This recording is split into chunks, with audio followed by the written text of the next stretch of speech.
try to fix it probably from there, right? Oh, buddy. The boys are back. We got a full house. We got a big house today. Yeah, no Preet this week. We got Jag back. Yeah, it's been a while. Jag's back I with was his, out for the last one, yeah. Yeah, he's back with his brand new knees. He's looking good. Right? What happened to the knees? I just got surgery done on it. I had a meniscus tear. Okay. So It's called the wear and tear of a lifetime of sports. Yeah. Yeah. The wear and tear. All right, ladies and gentlemen, we're back in full force, and we have a special guest with us today. We have a gentleman here who established in Rexdale, the home base of the Belligerent Brown Boys. Right here at home. Right here at home. This guy's, he's big time deal, Yeah. right? I'm actually kind of Hey, flustered. can you tell my wife, man? I don't like. She's like, can you call her and text her, maybe? And tell her We'll that? get her on Bluetooth in a bit, and we'll get her on the phone. Please Yeah, do, yeah. because she's not gonna watch my content. That's for sure. She'll watch this, I'm Yeah. sure. We got the man himself. We got Jas Takhar. Everybody, Yeah, I ladies and gentlemen. appreciate that. I really appreciate being here, guys. It's nostalgic for a few reasons. Number one is I am coming back to Rexdale, and it's been a while since I even took a drive through here. But even more than that, these two guys at the end of the camera here are obviously very near and dear to me. They're my cousins and blood cousins. Their father, my mother, brother and sister, and then yourself, obviously, Sonny, your father-in-law and my mother are brother and sisters as well. So kind of cool, man. Kind of cool that you guys are doing this and having me. I mean, I know you guys talk about a lot of stuff, and I'm going to try to bring some value to the conversation anyways. And to the people that are listening, I hope they get value, man. Yeah, man. We've been trying to make this happen for a while because I know you're a very busy guy. Yeah, busy man over Right? here. Busy guy. Got busy schedules. And I do really want to say something, man, before we get started. Kudos to you guys. Like, massive congratulations, because as we were talking off air for like 13.6 seconds, I was telling you guys about the fact that most people don't make it past their first 10 episodes, and I think this might be episode 16, 17 or whatever it may work out to be, but that's a big accomplishment, and sometimes when you're in it yourself, and you guys are, this is cool because there's like 3 of you doing it.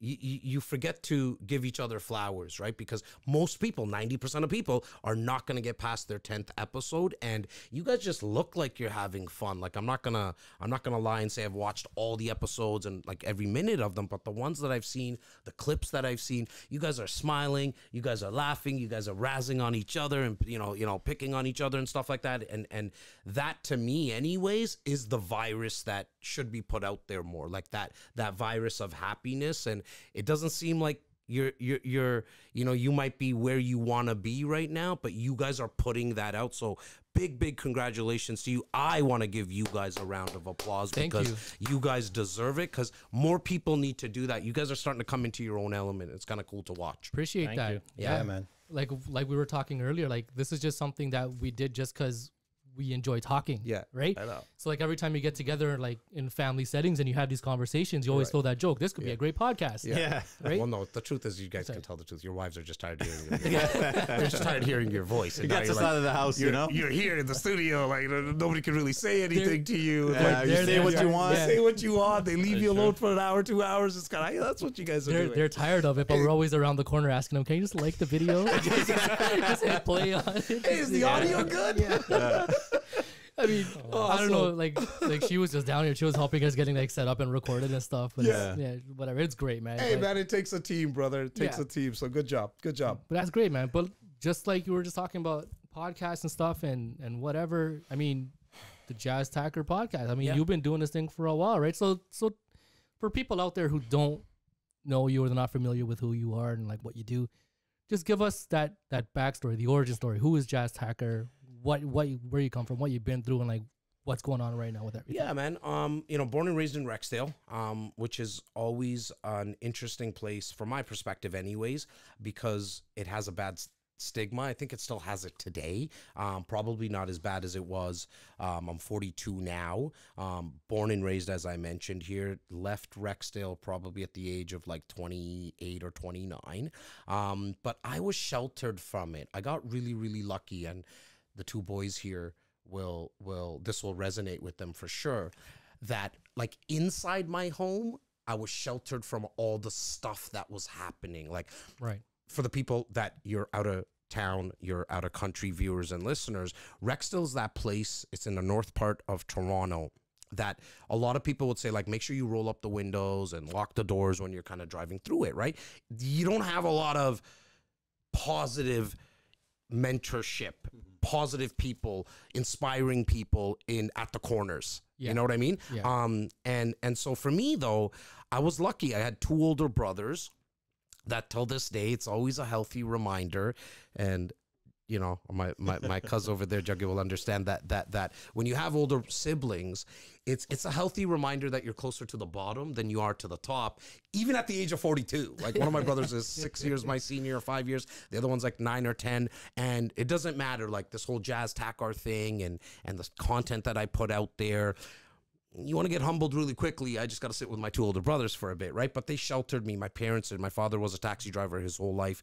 My mother was a factory worker her whole life, grade 4, grade 8 education coming from India. And the people that I was with in school, I also got into some trouble, not too much trouble in terms of like getting into jail and stuff like that. So I got lucky there, but I kind of started to find my niche as I was going through high school, which I realized like, you know what, I'm really good with people. Like I like dealing with people. I like getting to know people. And then you sell stuff. Like I started at the age of 6 and 7. I was the first kid to put up his hand and say, hey, like I'll help with the book fair. I'll help knocking on the, like we don't really celebrate Christmas that much growing up, but I was like, I'll help like selling Christmas ornaments. And I think I figured out that it was more to just kind of get out of class. Like that's not the way that I learned. Started selling newspapers at the age of 12, like on this street that we're on right now. Like I have 2-3 of my best friends that grew up on this street. Hence why I said it's quite nostalgic. And I thought I was going to sell friggin' newspapers my whole life because I got paid for knocking on doors and meeting people. You know, you realize quickly that's probably not going to be a career for you. Started selling shoes, helping people like, you know, marathon runners and sprinters. Went to the banking industry and sales and service, helping people with mortgages. Sold cars now for 3 years. That was the big jump for me because I went from salary to commission. And then I knew there was like one rung left on this ladder of sales that I needed to conquer, which is generally speaking, it's the biggest purchase that the average person's going to make, which is a house. It's a piece of real estate. And I was like, all right, that's the one that I want to go kind of attack. At the same time, I wanted to learn how to invest into real estate. I was like, it's a perfect marriage, right? Let me get started with it. I got started with it. I met a mentor. And for your younger viewers and listeners, I mean, you guys are still, you know, super young as well. I mean, his knees and stuff, he'll figure it out and he'll get back. But like when I realized that, okay, I really needed to, back to the young, you know, people who are watching and listening, like get around somebody that's doing something that you want to do. It's the quickest way to cut the success curve, the learning curve in half. It's what I did. I found somebody in the city that was doing real estate at a very, very high level. Went to him. I said, bro, like, I will wash your toilets. I will, like, whatever you need done here, I will do all the work that you don't want to do. I probably used a different word back then. That you don't have time for, you don't want to do. I'll be that guy. I don't want it to get paid for it, but just can you teach me the other stuff? Like I'm 23 years old at this time. I'm not confident helping somebody with the biggest purchase. So can you kind of just be my guy? And he said, yeah, we became business partners. I became his little brother. He became my 3rd older brother for 13 years. I loved him. I say in the past tense because he tragically passed away about 6-7 years ago. Changed kind of the course of where my business was going. And essentially where my life is now, where I had to get into a place because our business was somewhat surrounded, real estate business was somewhat surrounded as him as the face of the company, which was perfect for me because as much as confidence it might look like I have now on camera and like, look, I called you, Sonny, and I said, yeah, bro, you mind if I bring my own videographer too? Like I need 7 cameras on me now. Like I love that shit. I love this mic. And the world of podcasting changed my life. But when he passed away, him being the face, it left a gaping hole in our business. Like, who's gonna be the face? And I was like, shit, it's not me, man. I don't like the cameras. And he used to go on stage, and he had a lot of charisma. And I went on stage like literally 3 weeks after he passed away. And because I was with him for 13 years, I used his exact same jokes. The problem with it is that he was 55, and so he was using those jokes. They don't work for me.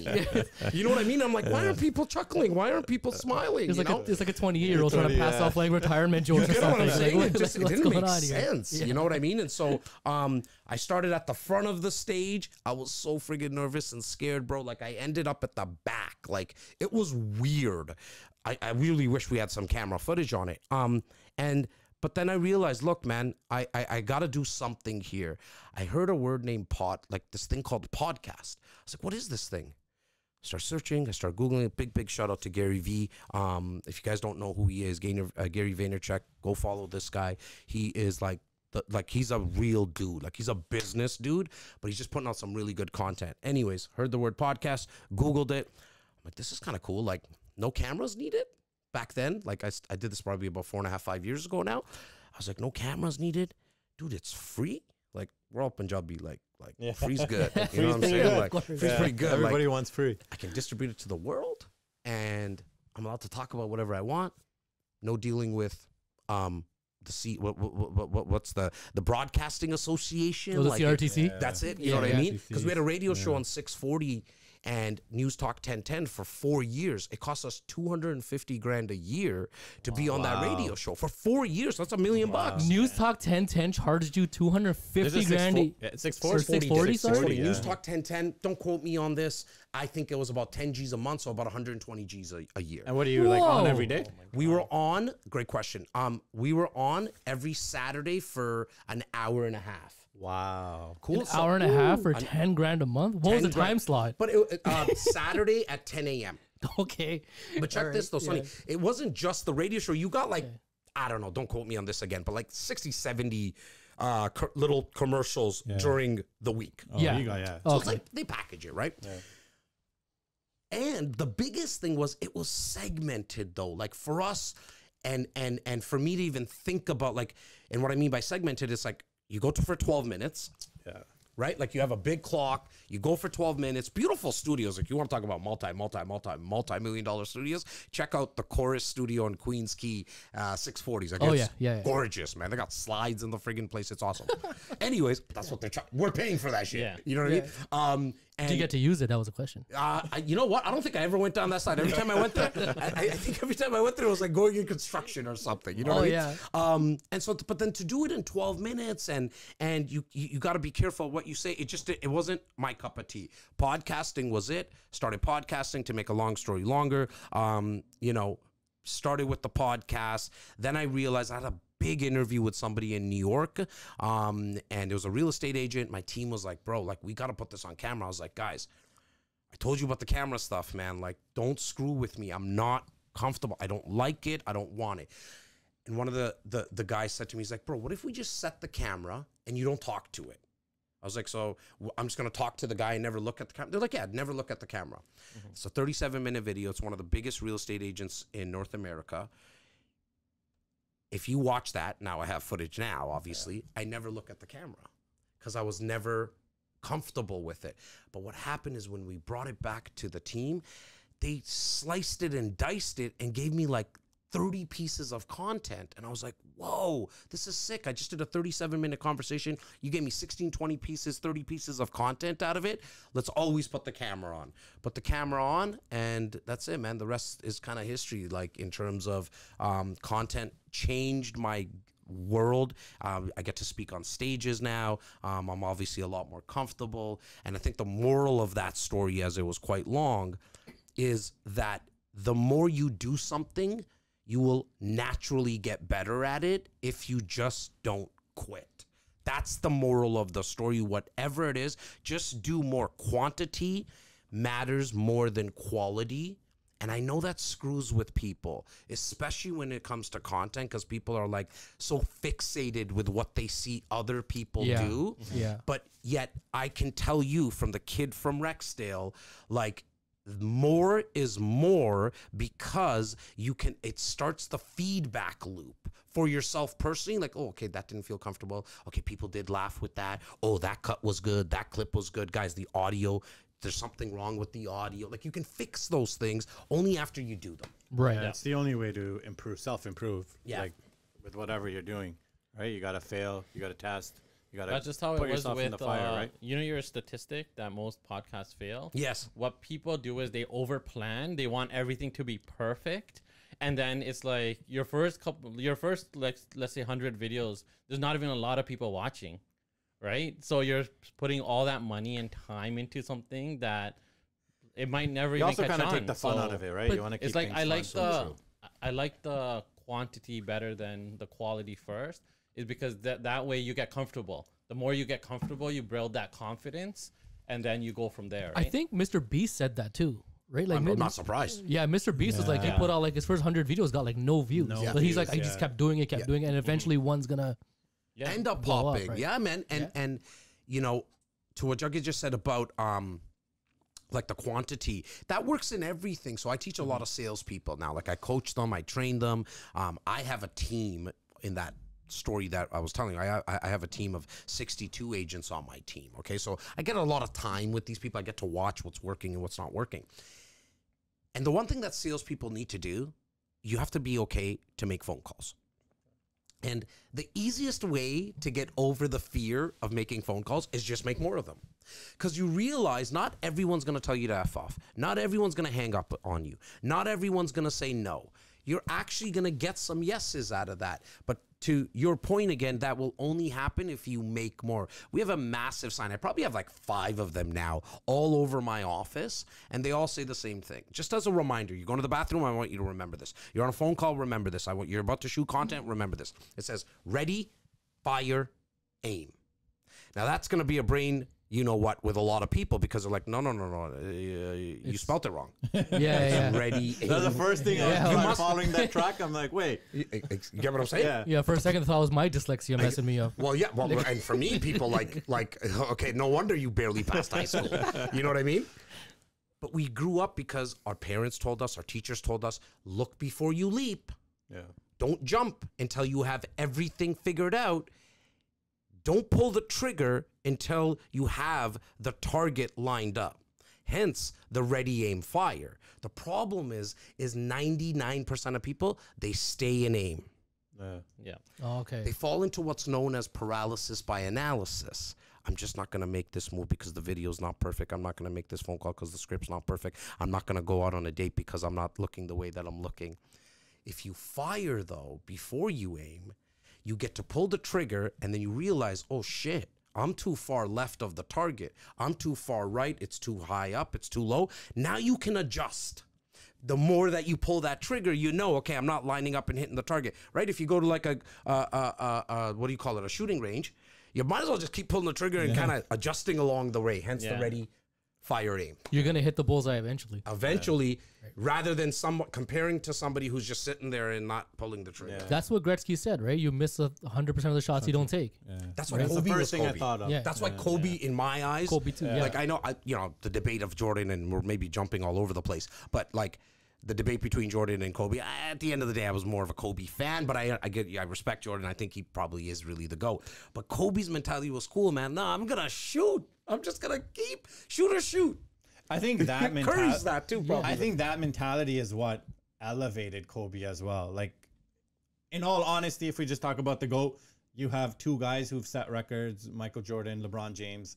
But Kobe he was just an average guy who got himself to that level because of that attitude and that Mamba mentality. I think that's what resonated with so many people. You have to be a killer. Yes. You can't be a killer and expect like the results to come your way. and You his have to be ruthless. His preparation, like Jordan was probably like more, he had the DNA more. He was almost gifted more. Yeah. It's almost like the debate between like Messi and Ronaldo, if you think about it, right? Like Messi doesn't train as hard as Ronaldo does, keeps his body the way it does. He's just God-given talent. Yeah. Like God just sprinkled something on him. You know what I mean? And I think Jordan was similar. Where Kobe, there's a lot of video footage of him speaking about, like, at the age of 12 and 13, he wasn't good with his left hand. Yeah. And he realized his hands weren't as big as people. He realized, you know, a lot of people don't know that about Jordan. Like, he had one of the biggest hands. Like,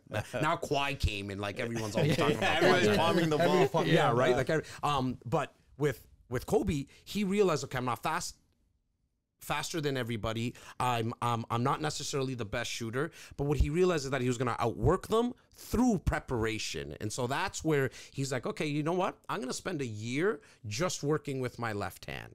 So then when he came back, you know, when he was 14 years old, he was already beating people because those other people went all in on their right hand. He still at least mixed it up a little bit. Yeah. Sorry, I was just going to say, like, that Kobe mentality, there's something about a guy who will bulldoze his own teammate in another tournament when he doesn't care. Like when he bowled over Pau Gasol on the One of Olympics. my favorite clips. Right? I love He Pau. talks a lot about it. Yeah. Paul Gasol's But that just shows you, like, the mindset that this guy is in, right? Did you see the clip, like, when LeBron and them, I think it was on the Redeem Redeem team. Redeem team, yeah. And LeBron and Bosh and Wade were like, you're not going to do that. That doesn't make sense. And he's like, no, well, just watch. Yeah. Bam. He didn't care. Took the foul just to send the message. You know what I mean? That summarizes exactly who he was. Yeah. Like, I think what made him who he Well, was. I can also see why people didn't like him because of that. Yeah, maybe. because, You know what I mean? but I think that's what kind of Jordan got that rap too, right? Like, Yeah. guys who will push, like, it doesn't matter even if it's your own team, and that kind of rubs some people the wrong way, Well, he took it personal. right? But it's funny because then but you can see how it translates to other parts, right? Like, yeah, someone can say, okay, Kobe and Jordan were given these God-given talents. I personally believe everyone has a God-given talent. You just got to tap into it. There's no way that God just said, okay, I'm going to do this I'm going to sprinkle this on Jordan and Messi and Gretzky and Crosby and, you know, any Cowboy in history that won the Super Bowl. But, like, other than that, like, the why? That wouldn't make sense. He did that for everyone. The only difference with those guys, they tapped into it as quickly as possible. Like, Kobe didn't give a shit about his science grade. You know what I'm saying? that's Like, the thing, Beyonce right? doesn't care about her math grade. Yeah. She was like, I'm going to sing and this is who I'm going to be, right? And so I think in terms of Kobe and a Jordan, they translated that into business afterwards. You know what I mean? So you can't just say, oh, it's because they were given this talent in basketball. No. Kobe won an Oscar. Yeah, I was just gonna say you won an Oscar right after. Kobe was going to be the biggest podcaster in the world, in my opinion. Like, people didn't know about that. He had an amazing show coming for kids. He tapped into creativity. He had a show called Punies, that only ran for like 10, 12, 14 episodes, and then he passed away. But he was so smart that he was running this episode between Saturdays and 10 to 11, and it was really made for the soccer moms. Yeah. When he was when they were driving their kids around. It was genius. What he was doing, he was putting a younger, if this makes sense, the younger Mamba mentality into the mothers and the kids while they're in the car driving to their kids' basketball games, which I can relate to. Like, my kids, you know, I have a 10-year-old and an 8-year-old. My 10-year-old, his basketball games are all usually Saturday mornings. If that podcast is on, there's no way he's listening to anything else. I'm gonna drill that shit in his head, you know? I didn't know that. Yeah. I didn't know he had a thing. Yeah. No, he had not only the podcast, he had a massive media organization that he was building. Huge, man. Books. I think one book came out. The movie came out that won the Oscar. Yeah. Okay. I think it was a short film. Yeah, he was coming out with longer films. And then, and one of my favorite clips of Kobe in terms of business, when he was retiring, people were saying, like, okay, so, like, how are you going to deal with this? Like, Jordan came back, everybody comes back. He's like, no, I'm done. Like, I'm done. I'm going to show the world that I'm more than just basketball. And they're like, well, what are you talking about? What are you going to do? How are you going to do that? He's like, well, I have an affinity to creativity. Like, it was one of my favorite subjects. And I also want to get into business. And so luckily I can call up a Warren Buffett. I can call up, you know, writers. And what he was going to do was prepare for writing and business the same way he prepared for basketball. So yeah, that goes back to what you said about God-given talent. Like, that he worked for that. He had to work for that. That didn't just he was a basketball player. And that's exactly what I was going to touch on. He was all in for basketball, And then after basketball, he's He like, okay, translated no that more mentality. basketball. I'm all in on whatever he's doing next. Right? Same thing with someone like, you see it with like most of the GOATs. You can have all the talent in the world, but unless you're all in, you're not going to get there. Tom Brady example, right? Yeah. Yeah, Brady's a Like- good example too. Yeah, and I mean that's a great point, man. Because you watch all the other people who come into these sports and business, but I think we see it more with sports that they don't become that good because they got the bag. Yeah. Once you get the bag, that's hard, man. It's like hard, that's yeah. hard. That's why the GOATs are really should be put on a pedestal because they got past that. You know, they got past all the money stuff, and they're like, nah, man. We're using Kobe a lot, but even a Kobe, like, I'm not gonna go practice. I'm not gonna go out at night. Yeah, I know wherever the Olympics were, but I'm gonna hang out in the gym. Yeah, I'm very gonna go few. shoot That's my something shots. I've always talked about. Like a lot of people miss out the actual work that it takes, like the things behind closed doors people don't see.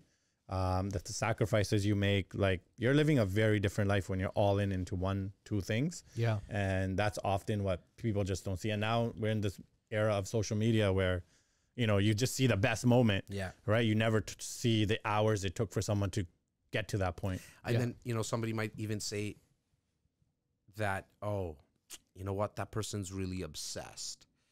But maybe you can look at it from a different perspective. Maybe obsessed is just another way of saying that someone's really passionate about it, right? Yeah. Like, and I think someone that does say like, you know what, man, that guy's so obsessed and he's not doing well in other parts of his life. That might be true.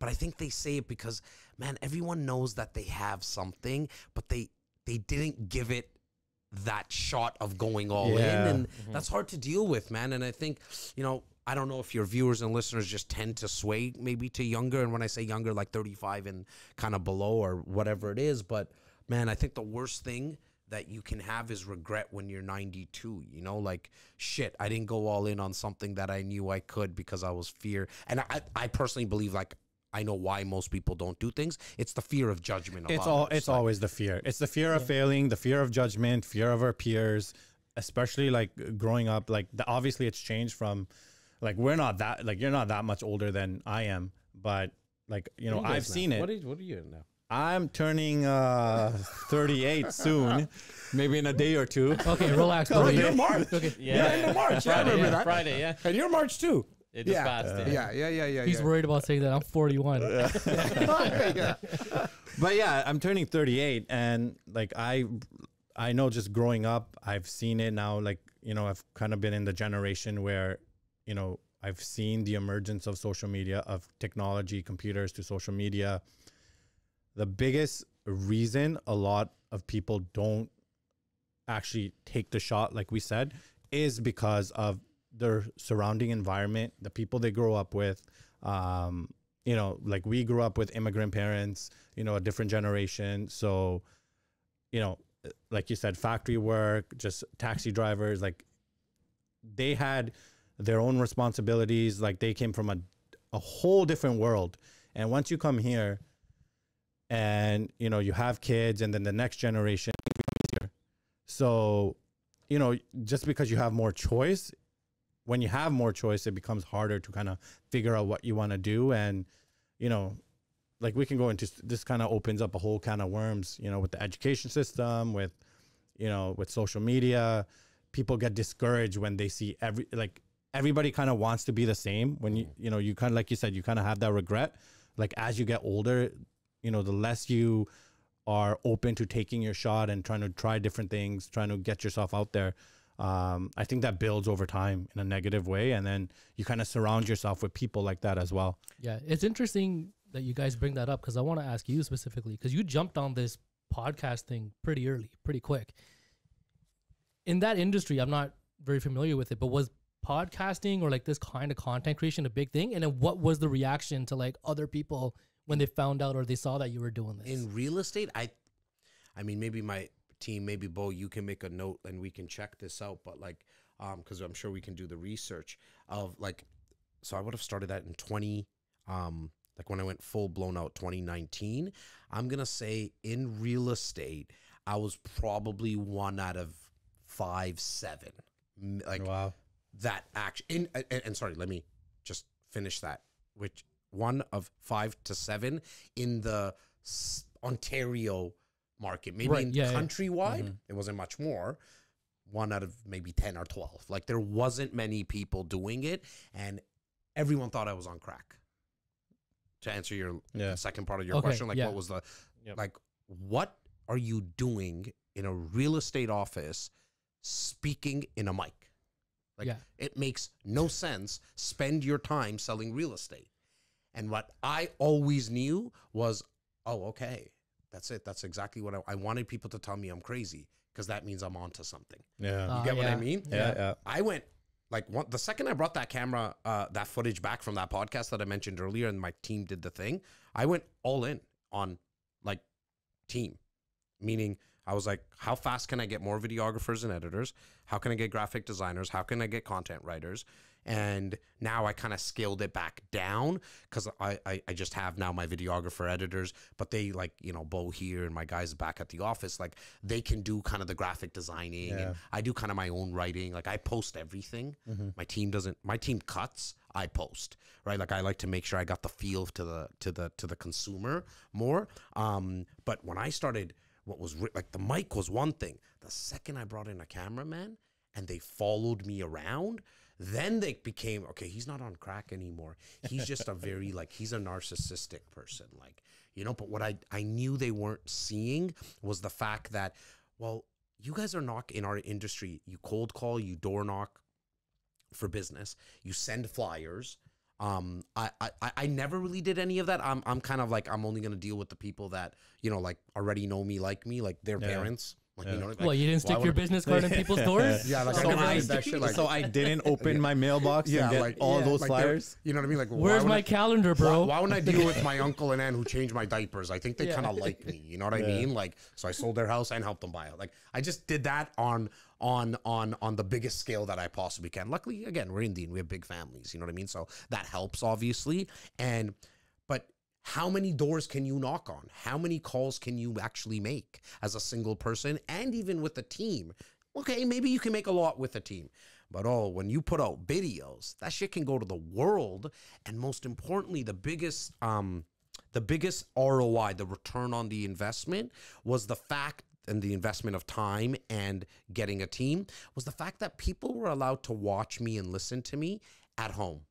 Yeah. Okay. You get what I'm saying? So when you cold call and you door knock, now in today's day and age, who do we get cold calls from? Air duct cleaning people. Yeah. You're like, yo, dude, man, stop. Like sometimes I talk to them. I'm like, bro, can for real, can you just take me off your list? You know what I mean? And these guys are like beasts, man. I give it to them. I laugh with them sometimes because I teach people how to make phone calls, not cold calling, like what I call warm calling. And they're just like, no, we're not going to stop calling you. Yeah. I'm like, is this real? You gotta, at one point, you get to the point where you're like, you know what? I love the passion. Yeah, and I like the persistency. You know what I mean? And then you like people who knock on your doors, right? Like, I respect the hustle, but I don't like being bothered, so I don't want to bother other people. Whoever's watching this right now, they're doing it at their own leisure. Yeah. You didn't cookie them. You didn't, disrupt their day. They decided to watch this. So they're listening of it. And I mean, listening from like actually consuming the content is on their own time. That the moment a person walked into my office and they said, whoa, like, I'm actually meeting with you. And I was like, well, like, why is that a big deal? Well, you're the guy on the camera all the time. Like, I watch you. We're ready to buy. We did our deal. I looked over to my team and I was like, damn, like, I don't have to sell to this person. They've already been sold because they consumed my content on their own time. Now it's just a matter of logistics. And being a sales guy, as I told you that whole story for, I'm 30 years in this industry of sales, 20 years in real estate. For 25 of those years, I've always fought uphill. Yeah. Meaning you gotta pitch someone. So if I'm meeting with Johnny, I gotta build my credibility with him for 25, 40 minutes before I can ask him for a sale. I don't have to do that anymore. The credibility is built because people are watching on the cameras, right? So it made the job easier. That's when other people in my industry were like, how do we do that? How do we do that now? And so then to answer your question in a long-winded way, Sonny, it's It took some time at the start. They all thought I was weird. That's when I knew I was onto something. And it's like anything else, right? Once people see you having some success, now they want to learn from you. And so, So you know, I made that into a side business, teaching so, people. So you said like that first video, you got your content and you were all in, right? When did it become like a vision? Like when did you see it becoming, did you ever see it becoming what it became? Or was it more of just get my content out there and then, you know, hopefully people see it and they come to me? I think it was more of the latter in terms of like, yeah, let me just get as much content as possible. Yeah. Like I'm at a place right now, and actually right at the start, once I decided to go all in, so call it the all in kind of decision happened like late 2019. Back then and now, I do 3 pieces of content daily on all the platforms.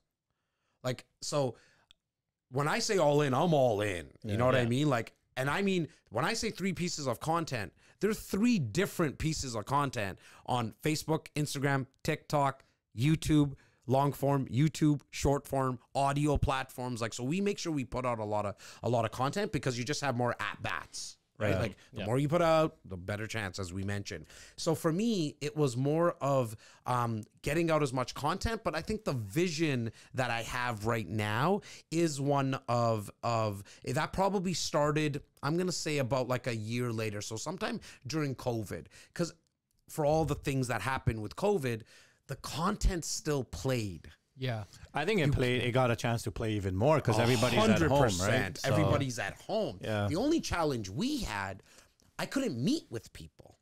You know what I mean? Mm-hmm. But I was like, whoa, hang on, man. Like, there's this Zoom thing that people are doing. Like, let's test this out, right? So I just did a lot more Zooms, and I think it was off air. One of you asked, like, when I did Patrick Bet David, like, that, you know, people are at home. It was a little easier to get certain guests and stuff. They were willing to do it as well, right? Yeah. So I just, the vision now really is put out as much content. Like if you were to ask me, do I have like a like something written out? I don't, because I live by the ready, fire, aim, right? So it's like I don't really put a lot of thought into things. Like it's get it out there, figure out what didn't work, adjust and move on. Let's move to the next thing. I believe in speed a lot, like do things fast, really, really quickly. And so for me right now, it's, man, you put out as much content and then a second business started for me throughout all this. I didn't see that happening. Like I have a full blown out coaching company for real estate professionals that I never thought about 5 years ago. I've been doing it for 2 years. Right. And that came out of the fact that I was doing content. Now I probably see, like, I know there's a book in the works, you know, like maybe that might come out in 3-4 years. Who knows? I don't have anything. I haven't really started anything. For me, the actual passion is on stage. I do it for free at times. You know what I mean? Like, yeah, we get paid for it, but most of the time I'm doing it for free because I love it. There's no drug. And, you know, I like my tequila here and there as well at times, but there's nothing better for me the moment I get off stage. Like that high, it lasts long too. Like, it's pretty cool to have 50 people, 500, 5,000, and all eyes on you. You know, it's kind of cool. And the way that I get to do it is kind of my style. Like I have trouble reading and speaking at the same time. I don't know, like it's just, I can't do that. And so I don't have a PowerPoint. It's all improv. It's made up. Literally when I go on stage, I ask a question or two, figure out who's in the audience. I reverse engineer the talk for them, and it's kind of cool. So that's probably the vision that I have now. Like, oh, can I get to, like, you know, for me the big dream is can I sell out Scotiabank Center? Like, will there be a time where there's 20,000 people? They came to hear me speak, and that's kind of what I'm pushing towards. And the vehicle that's going to help, in my opinion, is this content. And playing it off like that is also more organic, I feel. Like when you have something that's way too structured, people can kind of see the phoniness. Yeah, maybe. Right? I think that's what podcasting has allowed, right? Like, I think, like how you're talking about just reaching more people, and people are coming to you is because you're building that relationship, right? People are seeing you on video, they're seeing you speak. I think that's what the power of podcasting has done in the last 5 to, you know, let's say I know Joe Rogan brought it mainstream, but that's what's allowed people to connect with people. You know, where now that we're in like this whole technological age, we're not really sitting individually face to face, but through podcasting, we've gotten longer, deeper conversations. So we're connecting with people that way. And I think that's the big return on investment. You're seeing that all these people are connecting with you and they're coming out and saying, hey, I know this person. I know what you're about. I know what you speak about. That's half the sale. And like from a business and sales perspective, for sure, what it's also added to is the fact that I'm not wasting time with people that don't like me. And that's huge for me because I'm not everyone's cup of tea. In fact, the numbers are just the numbers. There's 6.6 million people in the GTA. There's 8 billion people in the world. I haven't got to everyone. You know what I'm saying? And so, like, which tells me that's because they haven't heard me yet. But it also tells me the ones who do it, they're like, this guy's weird, bro. Like, there's somebody watching right now, and they're going to DM you and say, why the hell did you have him? Oh, right. He's their cousin, and your cousin, that's why.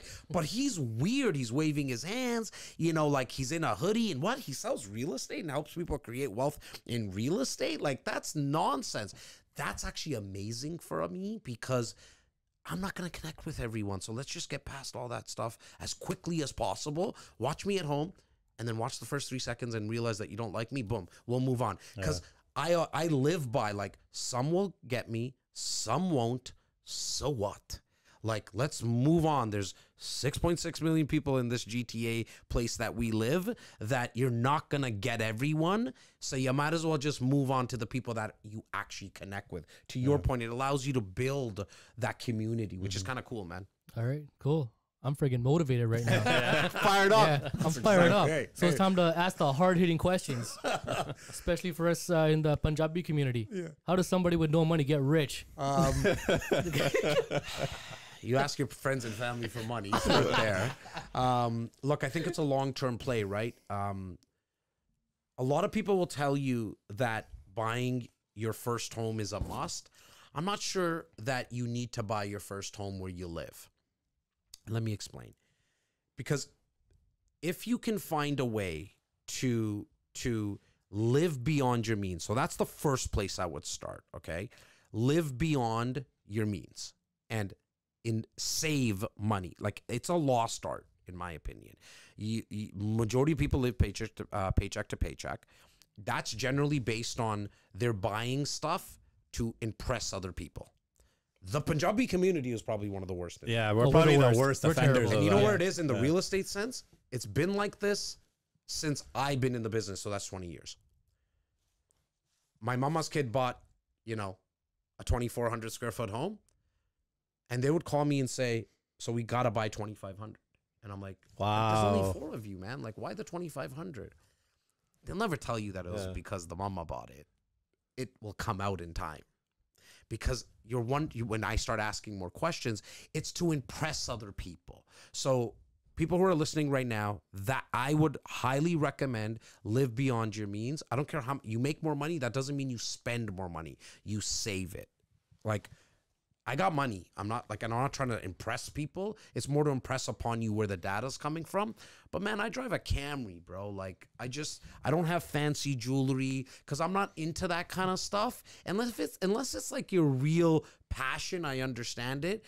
But really ask yourself, is it your passion or is it that you're trying to impress people? So I'm going to generally sway to say that to impress people. You gonna say something, Sonny? No, I was just gonna say it's kind of disappointing that you don't have the slick Rick chains. Yeah, I know. With like your logo on it. Yeah, it's like, right? and my crew's known me. You know what I mean? Like, I got nothing fancy. I maybe have a little bit of a habit of buying like J's. Like, I like Jordans. I like the way that they fit on my feet. I like the different. That's kind of. I call that a healthy hobby. That's I think kind of my everybody should exactly, have a hobby, right? So going back to what I said earlier, though, in terms of what I would rather people do is you don't have to own where you live.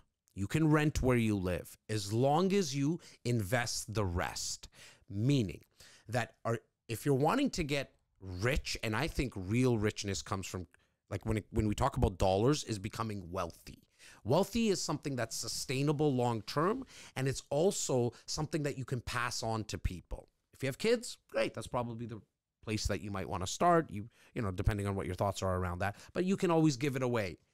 And to do that, the one vehicle, it's not the only vehicle, but real estate is one that's quite easy to get started with.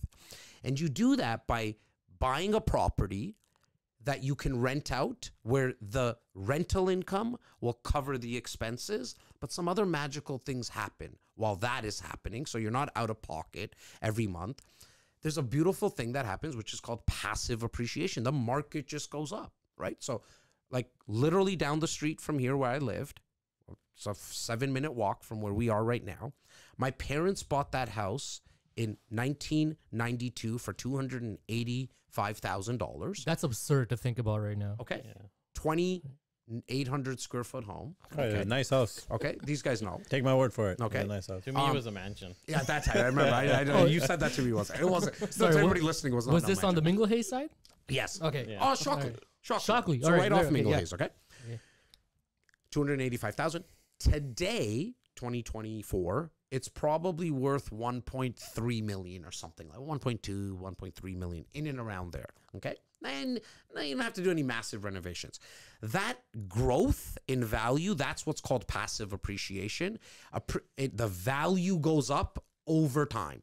You'll have dips in the market, but real estate has, and I'm saying it almost at 100% guaranteed rate, will always go up over time. It goes up, it comes down a little bit, and goes up again. It goes up and down, upwards. So take advantage of that. As long as people keep coming here, which is a word called immigration, which it doesn't matter if it's the red government, blue government, this new reddish-orange government that's out there, doesn't matter who's out there, they all need people to come in here. And the reason we need people to come in here, because that's the business model of the government. Right. The business model of the government is to bring people in here to pay for all of the infrastructure.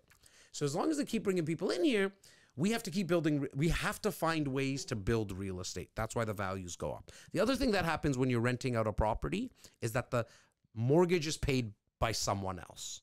And so those three things happen. It's called the triple benefits of real estate that you really can't do with other types of investments.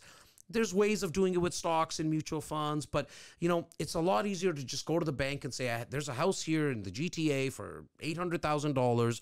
I have 20%. That's $160,000. Will you give me the difference? And they say, yeah, great, man. I'll give you the difference. It's a thing called mortgage. And they give it to you. So you're using other people's money. Now, I don't want it to gloss over. I did say you got to come up with 160 G. You get what I'm saying? So that goes back to saving, Slight, right? slight detail of the 160 grand. And here it is. So when the why is big enough, you'll always find a way. In anything you do in life, you need to have a why. It needs to be important, because when things get tough, you're going to figure out the way to either go above the wall, below the wall, or go through the wall. 160 grand is a lot of money. However, let's just slice it and dice it for a second. You could find somebody, a partner, and only take it to 80,000. What if for shits and giggles, you're like, I can't even find one other person with $80,000. Well, then why don't you just find 10 other people now? And all you need is 16 grand each. And if you don't have the 16 grand, no problem. Let's save for the 16 grand. So you start and you do 10 people. Like, we're not, like, our community, and other communities do it, but it just resonates with the people that are on this couch now. Like, our families lived together when we started. Like, legit, our families lived together when we started, right? Because people have a hard time stomaching living below their means. Yeah. It's why they can't maybe come up with the 16 grand. Unfortunately, right now, nobody will give you a mortgage with zero down. So you got to get some money. Like, you need the money. You need to figure this thing out, but it's not as hard as you think. Because if you use my example of, hey, like, partner up with some people to get that first property. Now, real estate's not the get rich quick scheme. It's really the get rich long-term plan. Like, it takes time. It's not, you can't do this quickly. In fact, don't get into real estate with the thought of doing it quickly, because you'll lose your shirt. So what answer your question, brother? It did. Okay. So what you're basically telling me is I got to start selling drugs. Yeah, I mean, I don't know if you want that clipped out. First answer. I'm keeping it in there. YouTube. Yeah, I said Look, I mean, there's so many. I mean, talking about other ways of getting money, side hustles are real, man, and not selling drugs is probably not the that's probably where you should start. But finding legal ways in terms of a side hustle has never been easier than right now. Like, it's so much easier It's with insane. the internet. Yeah, it's insane with the internet. Like I know, especially with COVID, you'd be surprised how many internet business people started, and just like I have a bunch of friends who started online businesses, and because you could just, like you said, going back to the previous point, we could just reach a massive audience. Yeah. Anything can be a business these days. You just think about 100%. something that somebody doesn't want to do, be like, all right, I'll do it. There's your business. Yeah. Right. That's why I think sales, in all honesty, and salesmanship is something that most people should continue doing. And I say continue doing because we all we sold stuff. Yeah. You just forget, like, you sold stuff to your mommy, and that was, I need to get milk as a kid. You figured it out. It was either I'm going to cry and throw a tantrum, but you got milk as a kid. You know what I mean? You sold getting that. Yeah, I got a 3-year-old who sells me on stuff every day. They're the best. They're the best. You know what I mean? But some way, at some point, we said, don't do this. It's stupid when you're asking things. You got to stop asking for things. And then people lose that, right? The reason I say sales is good because when you have, like, and you don't need to be a master at it. You don't need to be doing it for 30 years. Like, I'm not trying to get you to be a salesperson. I have no vested interest in you doing that. But when you can learn how to flip stuff, like, you know, buy an iPhone for whatever, like, on eBay right now for $200 and sell that, flip that. All this, you know, stuff that you guys have here. I have a funny feeling you can sell some of this stuff. You know what I mean? But you could start there as a side hustle. I'm taking that, like, directly from, like, the eBay stuff, from, like, what Gary Vee talks about a lot. Like, that shit works. But if you can just even sell other things on the side, and, like, you can pick up a side gig. I talk to my video guys all the time. Like, bro, like, if you don't think you need to have salesmanship, you're completely wrong. Like, I know you got a job with me and where you're salaried, and every 2 weeks, well, you get paid every 2 weeks. Is that the time? Yeah, every 2 weeks. That was a very conservative head nod there from our guy. Like, you know what I'm saying? But, like, well, you're only with me from 9 to 5. Like, what are you doing from 6 to 10? Like, if you really want it, you know, like, if you're happy, trust me, I think you should chase happiness and go after happiness way more than money, because the money's not going to make you happy. I guarantee you that. But if you want more, what are you doing from 6 to 10? Like, from 6 to 10, you better be selling your services, meaning, like, you can freelance, bro, but you got to have some salesmanship around it. Yeah, Bo's Jazz's videographer, and he's just like, you know, helping us out right now. But I think you got to start filming some Punjabi weddings, man. Start making some money. A lot of some money wedding. in that. Yeah. Big time money. Hey, they go crazy on that. What is it, like 10, 12, 14? I don't even know what it is now. Yeah, I got married. This was what, 20 years? No, you got married 15 years ago, I hope. I right. hope. I'm hoping I'm right over that. And dude, I think I paid like 8-9 grand, so it can't be it that can't get anymore. up there. No, it's like it can No, get up there. it's out of control. It's still around it's like a lot. 10 It's out to of control. 15.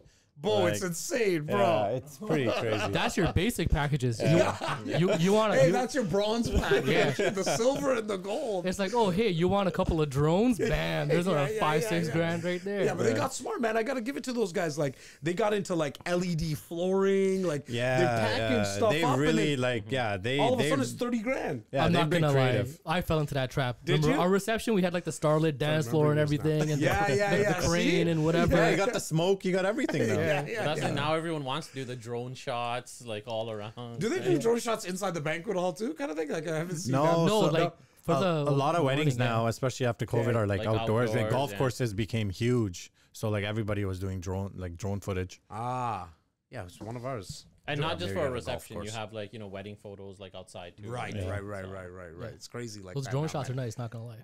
Yeah. Well, these guys are smart, man. Like, I give it to, like I said, man, like they found more ways to add value. It's like anything else. You find ways to add value to people's life. Like, you'll get paid for it. In fact, if anybody's like wondering why certain people get paid more than others, there's no secret around it. Yeah. He or she, whoever brings more value, their income is always determined by that. Right? 100%. Like no shot at people who work at McDonald's. And you can tell sometimes I like to go to Mickey D's. Like, no shot at them, but you can tell that the value that they were bringing wasn't that high, hence why they were getting paid as much as they were getting paid, which obviously wasn't a lot. It's probably somewhere in and around minimum wage. But now they're getting replaced fully by robots. Yeah, yeah. AI Like, there's replaced McDonald's us, out there that there's not one employee. I don't know how you feel about the robot making your Mickey D's or something like that, but like, That's out there, man. If you It's go to happening. It's and- coming. Like and if you go full to- out, that's coming out. And if you go to majority of McDonald's now, there's maybe like 2 employees. Everything's like touch. The food comes and it's like, you know what I mean? So like, if you want to earn more, you got to bring more value to the marketplace. That's why Elon Musk is Elon Musk. The guy's trying to take us to friggin' Mars. Like, that's kind of cool, man. And that's a lot of value. Yeah, man. But it's the supermarkets changed everything with the self-checkout. It's like, why do I even need to get in line for a cashier now? Just do, Yeah. but I think why, people don't realize how close it is. Like 5 years ago, I was in a room testing AI receptionists. Wow. Like that. Yeah, this was 5 years ago. This was 2019.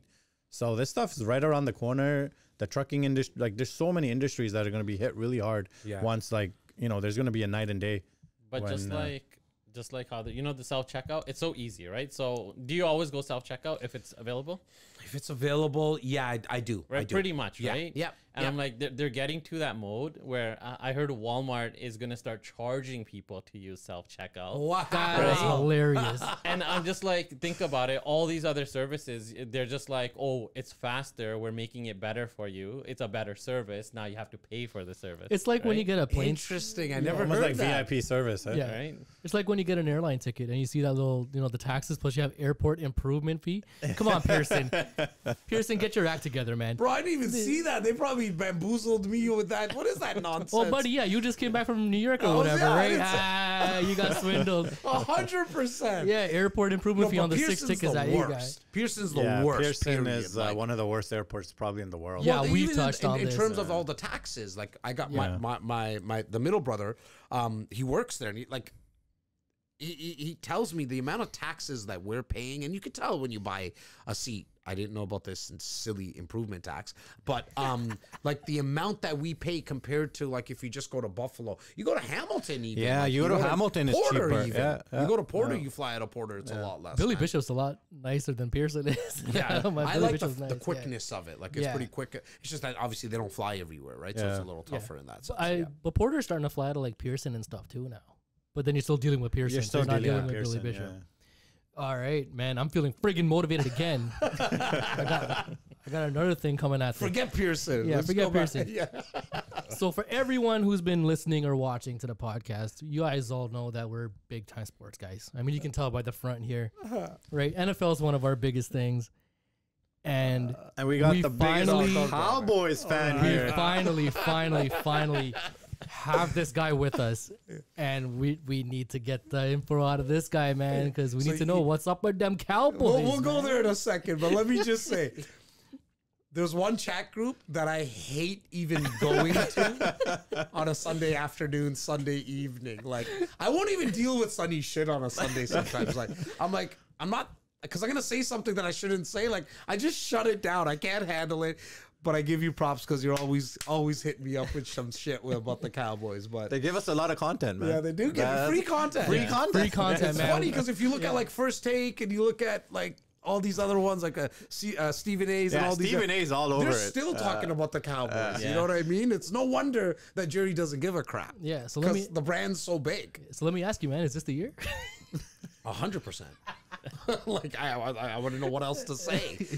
Look, Dak's staying. They're not re-signing him right now. So I think that's a great move. One of the rare great moves that they're making. You're not going to give this guy $60 million. yeah, I don't think he's worth it right Yeah, now. And I think I think it'll be interesting to see what he does in the start of like, you know, in actual 2024 before, you know, playoffs start and stuff like that. And I think that's when they're going to determine what they're going to give I think that's one of the smart moves they've made. He's pretty much been the same guy every single year. Yeah. He gets you there. So if he does the same thing he did last year, are you gonna resign him?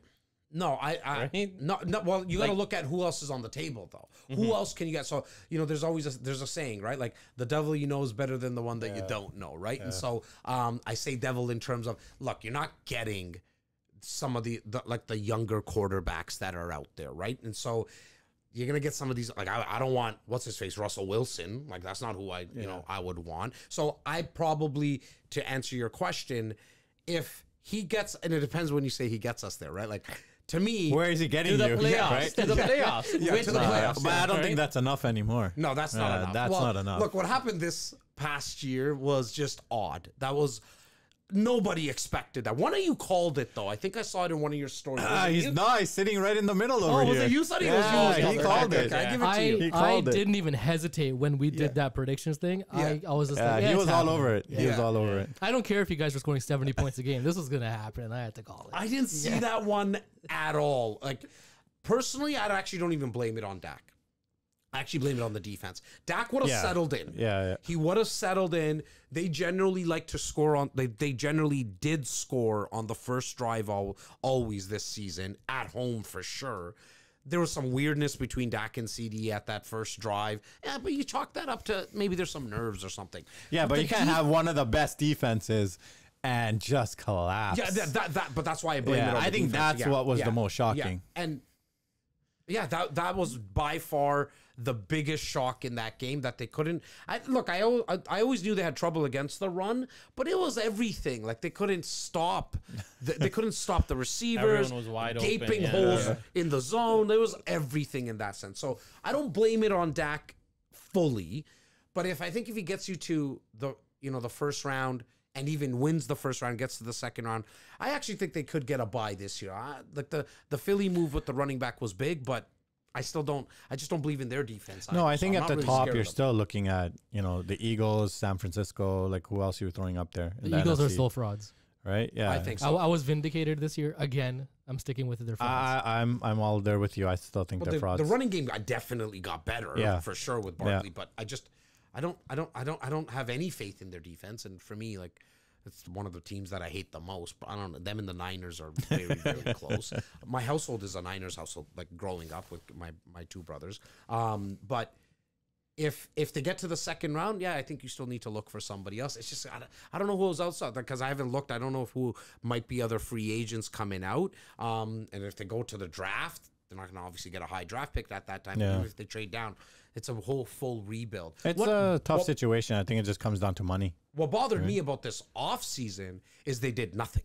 Like, that's what's really mind-boggling. And I always, I never listened to anybody talking about Jerry Jones because obviously I have the blind faith and I'm like, no, I'm a hardcore Cowboys fan. But this was the season like, man, I think you're going a little senile now. Like, you're too in it now. You got to get out. Like, you're stuck in your ways. This guy, to do nothing is weird. He's you got to pick up on someone, man. He's kind of like Vince during his last little run there with WWE.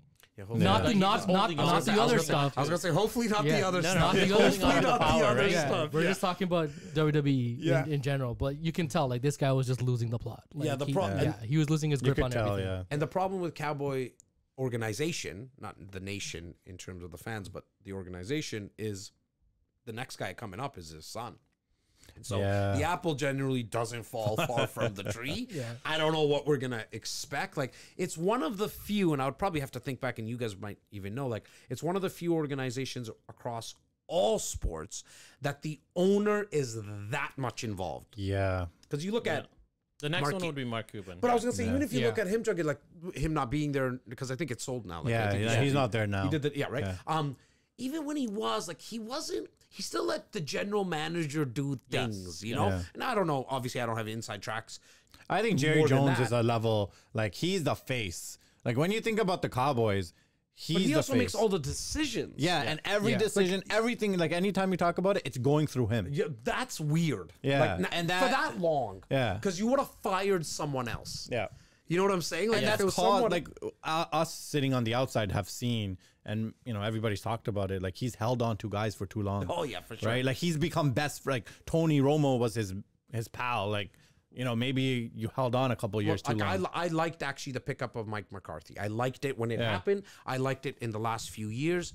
This last year, though, it was like, no, dude, how did you give this guy? Yeah. How can you not let him go? You have Belichick out there. Now, maybe they didn't report it or something, but I think it would have leaked.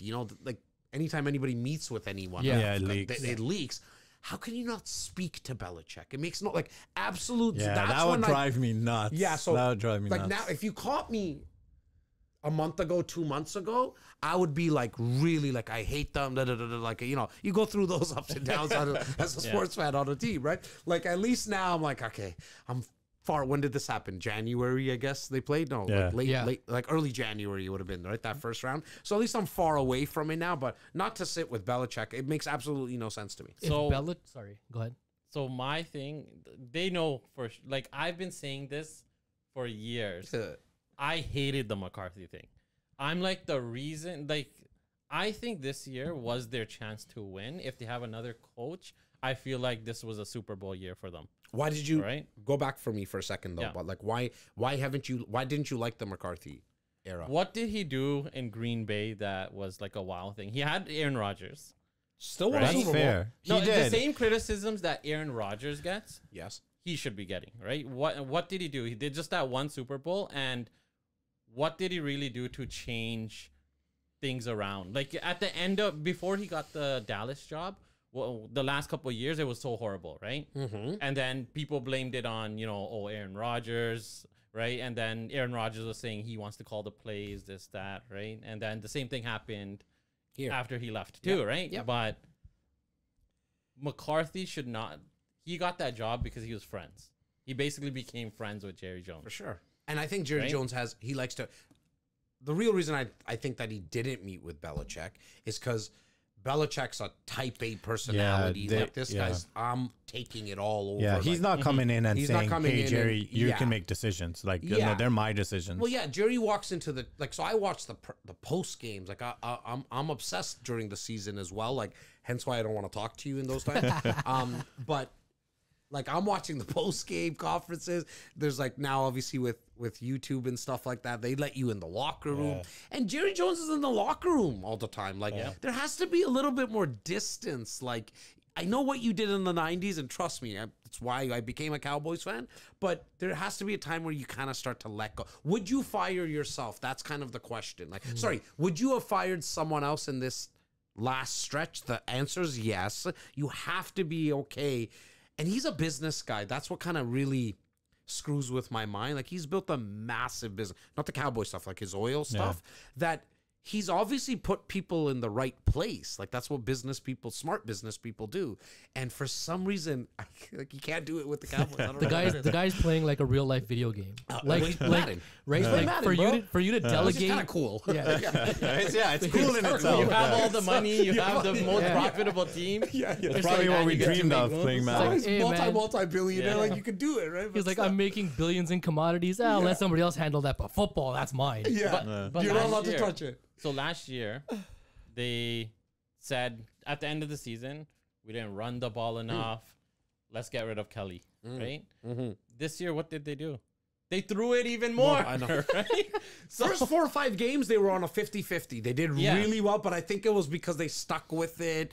They wanted to make sure they stuck with what they said. But continue, yeah. But that's why I'm just like, it's decisions like those. And you said that his son's going to take over after. I don't really mind the drafting because they've drafted very, very well. Yes, I agree. Right? They have like a good some of the point. most Pro Yep. Bowlers that Yep. they create, right? So I don't mind their drafting. It's just you gotta get someone in the head coaching position to bring in his coaches and do what he wants, run it his way. And big for 100% on the drafting, but what they've sucked on, and it's proof now, we've seen it, is in-season changes. They haven't picked up on a free agent. Like when they won the Super Bowl, those 3 years, what they did was during the season, they made some big changes. Now, obviously the first 2 Super Bowls had a lot to do with coaching. Like Jimmy Johnson was he's him, you know what I mean? Like for sure. But they made some in-season changes that really helped them. Like Deion Sanders came like, actually he was just before the season started, but off season here this time. Not one change, like nothing added. Like you had some players that you could have picked up. This reminds me could of have the- looked at Henry even as a running back, right? I honestly That's thought the they one were I going to would've look at looked at, Henry. yeah. Yeah, Not- like not it wasn't going Saquon. to cost you much. no, I Saquon don't, we would don't have need Saquon. Like He would have Yeah. been too much. I money. like Saquon. Don't get me. I would love Yeah. him. I shouldn't say that, but you got Pollard, who's kind of your lightning guy, Yeah. and then you need a thunder A heavy guy. back. You Yeah. need the heavy back because we couldn't pick up 4 Yeah. friggin' yards. You know, fourth and 1. And fourth- Pollard whatever it got was. exposed for that. Like he could Yeah. not. He couldn't He be can't handle the load. Yeah. They couldn't handle the load, right? But it That's reminds us like the Toronto Maple Leafs, right? Like you have franchises that are just the brand is so big that like decisions like the roles going down into like management, like they just make decisions you just can't make sense out of. I'm not You sure gotta where, give. I'm not sure where you're going next, but I actually want to get your take on the Leafs. Like, what's your guys' thoughts on the Leafs like this year? But it's honestly a Cowboys take. I'll just give it to you. Like they're great. They're good. They're gonna be another play. They're gonna be a playoff team. They're gonna end up with almost 100 points, but it doesn't matter, right? Like that's what everybody says. It's not that they run into Boston. It's just like, can you win in the playoffs, right? And then I feel like it's kind of similar to the NFL one and done. I don't over analyze like a one and done game. Anything could go right for one team. So like you're going to have upsets. Yes. I feel like the NHL is the closest to that. Whereas the NBA, you have like the top echelon, they're going to win. But the NHL, you're rolling 4 lines. One guy is not going to win you a cup. Right. So I find like chances for upsets are huge, but it's just decision making. The reason I brought up the Leafs is like from the Brendan Shanahan decision, Lou Lamoriello, like you go back years, like they went all in on John Tavares, which we did not need to. They just didn't want to be patient with their draft picks. Imagine you had $10 million to spend in the last, probably 15 for the last 5 years. What you could have done. We haven't had a proper goalie. Our defense, like. So hang on, the Tavares, because I remember where I was at a barbecue, and you were probably like, yeah, we got Tavares. Dude, that like shit went crazy at the barbecue. Yeah, the city was on fire. So, and my question to you when you said that was, is it because he got hurt a few times? No, like, it's because you wouldn't have wanted that. Your Matthews wasn't Matthews. Marner's, look at Nylander. He's having a career year. These guys are coming into their prime, coming into their own. At that time, like you're trying to win before your guys are where they need to be. Like now you just handicapped yourself. And then obviously the decision with Lou Lamoriello bringing in Brandon Shanahan, I wasn't a big fan of that. Like you got a Stanley Cup winner. Like why are you replacing him? Who was like, you know, we talk about culture. Yep. Right? Like the Patriots won. They had a amazing culture. Yep. San Antonio Spurs. Like culture is huge in a team-based sport. And I thought like when they brought in Shanahan and all the coaching changes, like you lost that culture. Yeah, it's funny that you say that. Just quickly jumping back, and I definitely want to hear your guys' take on the Leafs, but you said about the culture, like I just heard a story like 3 days ago. It was the ex tight end. His name eludes me. He's on Houston now from the Cowboys. Oh yeah, I know this name. And they're just talking to him about Cowboys culture and what happens. He's like, man, like I love where I am in Houston right now because it's all about football. Yeah. He's like, bro, in Dallas, I would be working out in the gym, and Jerry Jones would be giving a tour to people from like Tokyo of the gym and the facilities. Like, and they're just doing a tour, and there's camera people, and he's like, we're in the weight room, like getting into it, and then you kind of get interrupted to shake hands for some dude from Tokyo, right? Like, so talking about culture, it really wasn't a football culture, right? Yeah. He's treating it like a toy. Yeah. Right? Like but to credit Jerry Jones, man, this is the most valuable franchise of any sport on the planet. Yeah. It's bigger than Manchester United. It's bigger than Real Madrid. It's I can tell you he gives 2 craps about what Jas is saying about the Cowboys and doing. Like, you know what I mean? Like, he's done his thing. You never know. He might be the kind of guy who's going through like these feeds and be like, what are people saying? Oh, this guy's talking shit. All right. Yeah. But I think that translates to the performance on the field. Right? Like people say like, you know, pressure, but you play in these markets. Like there's guys who don't want to play in those markets for a reason, right? Like there's the pressure factor is real, right? Expectations is real. And I think the Leafs suffer from that just like the Cowboys. Yeah. What do you guys think about the Leafs? The same thing? Like similar, like playoffs kind of thing? He's a Habs fan. Yeah. Oh yeah, we got a Habs fan in here. Man. But I still got opinions on the Leafs. Well, for me, like I won't go into it in depth as he did, but I think they're at the point where they have the roster to do damage, right? I'm happy with the roster. I don't really care about the Tavares thing, right? Do this, do that. I think they have what they need. It's just, can they get it done? So far, they haven't been, but you know, they're in their primes. They're had, you know, their best years. Just to add on to that, I think history also plays a factor, right? Like, you know, and like you've seen the last 20, like it's been since Paquin. The Leafs haven't really done anything. So I think the more years you go, like, you know, you kind of build up that, okay, you know, we'll believe it when you do it. For sure. Kind of thing, right? So yeah, like at least get to the Eastern Conference Finals. And I think like we haven't been there since Yeah, the Pac-Win Pac-Win days, yeah. right? But So it gets hard, man, because that Eastern Conference is stacked. The Leafs are probably the 5th or 6th best team in that conference.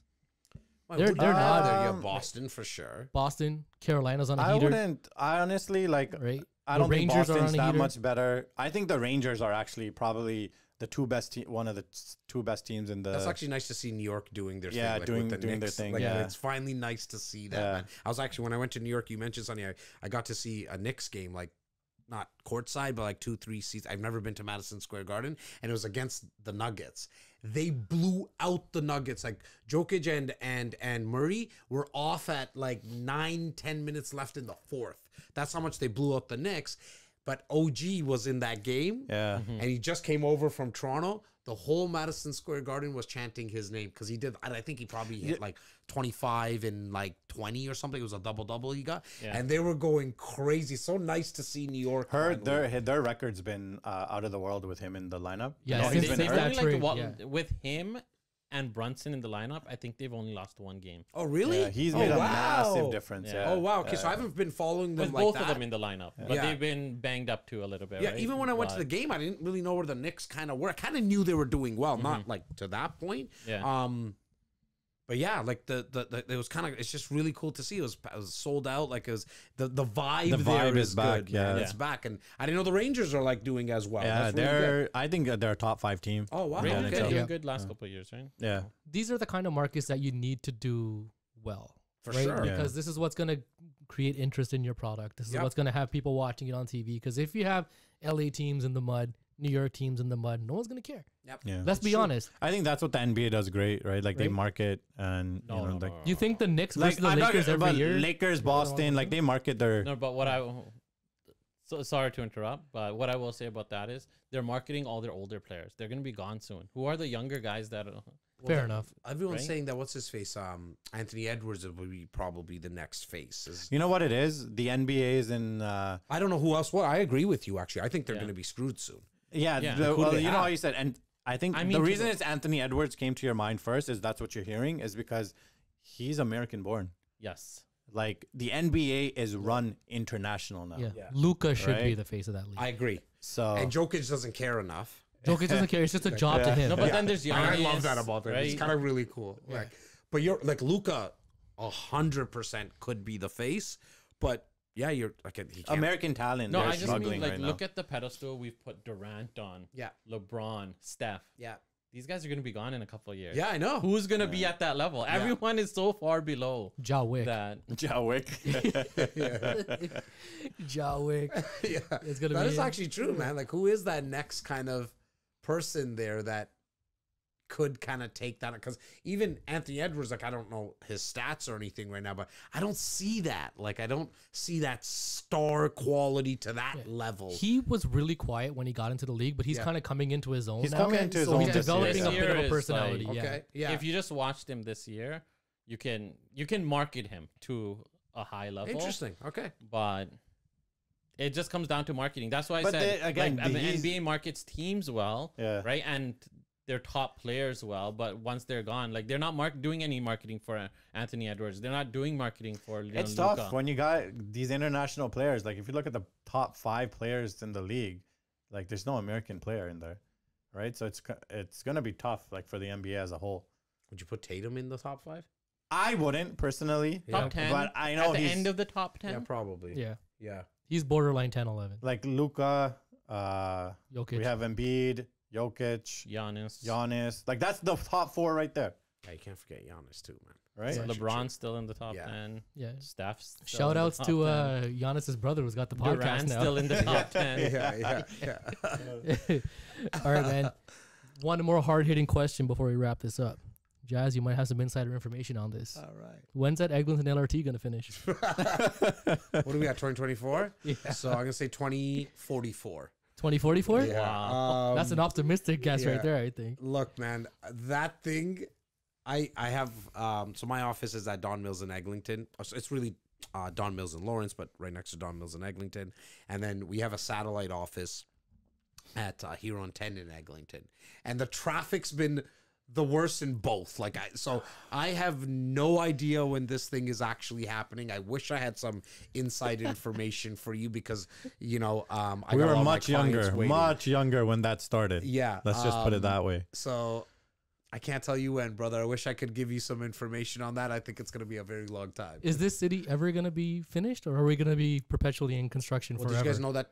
Is it tomorrow or the day after that the gardener for 3 years is going? Oh, is it into already? Yeah. 2 lanes, yes. It's going into 2 Wow. lanes. You have got to be Yeah. kidding me. Yeah, My so- God. So like the I'm scared for my train ride. The because only- a lot the of o- people are gonna be joining me. This is ridiculous. The only artery that's coming into the city, like for those who aren't in Toronto, we have this one main artery that goes into downtown. yeah. Literally They're just one. Just one. And they're reducing it to 2 lanes for 3 years. One artery from the west end, because even from, from like west people end, yeah, forget yeah. DVP kind of thing, and the only But reason I said DVP it- is already considered a parking lot. Like that. what's called the Don Valley parking lot, right? That's what they call it, right? But yeah, to your point, sorry, Sonny, you were saying like one artery and it's down to 2 lanes. It's insane, man. It really one of my pet peeves. You know, I'm born and raised here, right? So like that bridge from Lakeshore Yeah. and Jameson.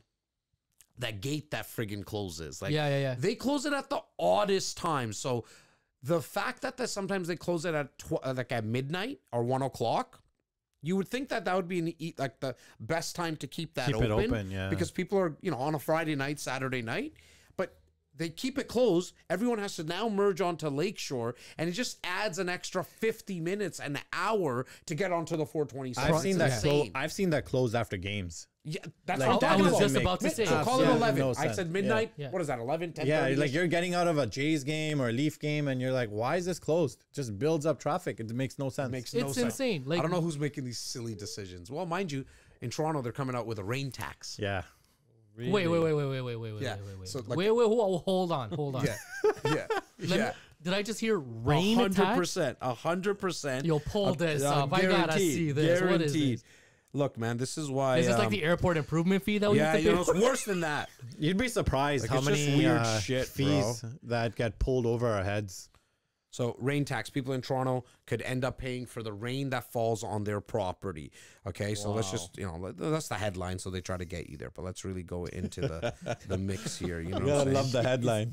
You It's got raining me. on your So property. Toronto's considering a change in the way it charges homeowners and businesses for water. The new charge is referred to as a stormwater charge, although many on social media are already calling it a rain tax, since it has to do with stormwater runoff. Yeah, So what pretty they want much. people to do is not have cement like in their homes, like in the front there. They want you to put some type of landscaping.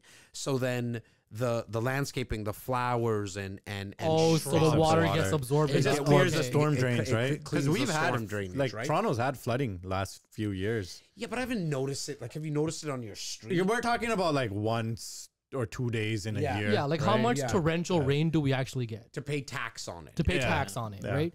Like, look, if we're living like near the equator and we're getting monsoon rains like Exactly. 3-4 times a year, I get it, fine, whatever. Light And up, I say, I don't care. We were talking about DVP. Like sometimes you have there's a bridge there. There's the bridge there. Yeah, There's a that's bridge the there one. that gets a little flooded. But man, that to Sonny's point, like it's like maybe once every year that happens, and it's not like you can't. People still drive over it, Yeah. and it's still kind of. I don't know if it's 100% safe, but whatever, right? But to have, like, I don't know where we're going, man. You might start getting taxed to breathe. You know what I mean? Like that's some weird ass stuff that's coming around the corner. Jazz, I think we have a campaign on our hands. Right? Yeah. Jazz 2026 or 2027, whenever the next election is. Let's do it, man. They don't pay enough to do that stuff, man. Yeah, that's I right. You're wouldn't probably want making the more, headache. yeah. No, it's a Yeah. little for the headache. Nah, like I wouldn't want to. Yeah, you don't go in and come out the same. Come Yeah, on, man. nah. Make Toronto great again. Yeah, Oh, I would love that. We should start that. yeah. Let's do Toronto it. great again. Hashtag make Toronto great again. What is that, Everybody Mata? convince this Mata? guy. A little meta action. Oh my god. Let's go. Jazz, man, I appreciate it so much for you to finally come out. This Yeah, is we great. really I had a appreciate it. blast. Yeah, man, I This was so much really had a blast. I was telling the crew, they're like, "Where are we going today? Like, what's the shoot? What are we doing?" And I said it's probably going to be the most interesting one for me because I've never done anything with family. And it's not just family that we call family, like we're talking about real blood here, right? So for me, it was really, really cool. And the second I told my crew here, as well as at the office, they're like, oh, we're going to get like a different take on things, you know what I mean? Because I usually get the same questions kind of thing over and over again. I talk about the same stuff. I don't think my crew's ever heard me talk about the Cowboys and stuff like that. So it's kind of cool, and you guys gave me that, and so I want to thank you guys as well, man. No, man, appreciate you coming out. Yeah, and we really again, It's the appreciate most it. fun I've had. yeah, this is great. Also, let the people know where they can find you, man. Look, I'm not hard to find, man. I'm on all the platforms. Just Google my first name and last name. You can decide how you wanna. He's that big, people. You just put his name in, you're gonna pop up. First Google search. Yeah, Right at the top. Google me, and you can decide how you want to consume me: long form, short form, written word, audio, or video. You figure it out yourself. All right, amazing, Jas. Awesome, Thank man. you so much. Appreciate it. And again, guys, thank you so much for tuning in. This was a great one. I had a blast with this one. Like, share, subscribe. You know, we got a lot of content coming your way. I hope you guys like that vlog we just put up this week. The Yeah, check virtual that out. ball It just tournament. Check dropped that tonight. out. Oh, this morning, right? Yesterday, Last night, whatever it was. Yeah, so that's on our YouTube channel. Check that out. Like, share, subscribe. We really appreciate it. Thanks for the support, and we'll catch you guys on the next one. Peace out. Peace out.